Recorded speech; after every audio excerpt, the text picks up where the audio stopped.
मित्रांनो, आज आपण विद्यार्थ्यांना एक बोधकथा सांगणार आहोत. तर एक विद्यार्थी असते. काय असते? एक विद्यार्थी.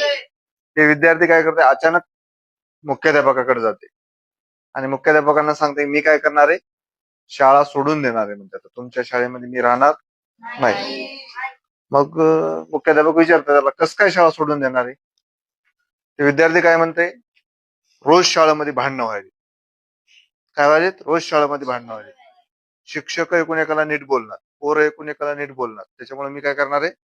शाळा सोडून देणार आहे. मग मुख्याध्यापक म्हणतात, ठीक आहे, शाळा सोडायची नाही तुला, सोड.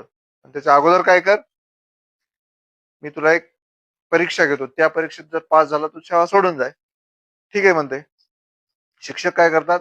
मुख्याध्यापक त्याच्या हातात एक गिलास देतात भरलेला आणि त्याला सांगतात, काय कर, हे गिलास हातात घे आणि आपल्या शाळेला 3 चक्कर मार. किती? 3 चक्रा मारायच्या. ते काय करते? हातात गिलास घेते, पाणी एकही थेंब न सांडू देता शाळेला 3 चक्रा मारते आणि मुख्याध्यापकासमोर येते आणि मुख्याध्यापकांना सांगते, मी काय केलेले आहेत? 3 चक्रा पूर्ण केलेल्या आहेत, एकही थेंब सांडू दिलेला नाही.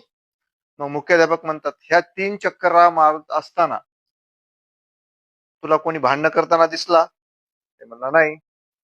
शिक्षक कोणाला एकाला भांडताना दिसले? ते म्हणला नाही. पोरं एकूण एकाला भांडताना दिसले? ते म्हणला नाही.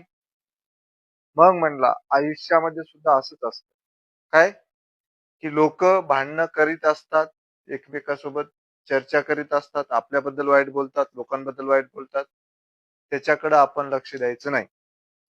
तू जसं हे 3 एकही थेंब न सांडू देता 3 चक्रा पूर्ण केल्यास, तसंच आपलं आयुष्य जगत असताना आपल्या ध्येयाकडे लक्ष ठेवायचं. तुझं ध्येय काय होतं? एकही थेंब खाली सांडू द्यायचा नाही. तर तू त्याच्यामध्ये सक्सेस झालास. मग ते करत असताना तू बघितलंस का इकडं तिकडं? नाही बघितलं. तसंच आयुष्य जगत असताना सुद्धा कोण काय करायला याच्याकडे लक्ष द्यायचं नाही. आपण काय करणार आहोत याच्याकडे लक्ष द्यायचं आणि जीवन जगायचं. ओके, धन्यवाद.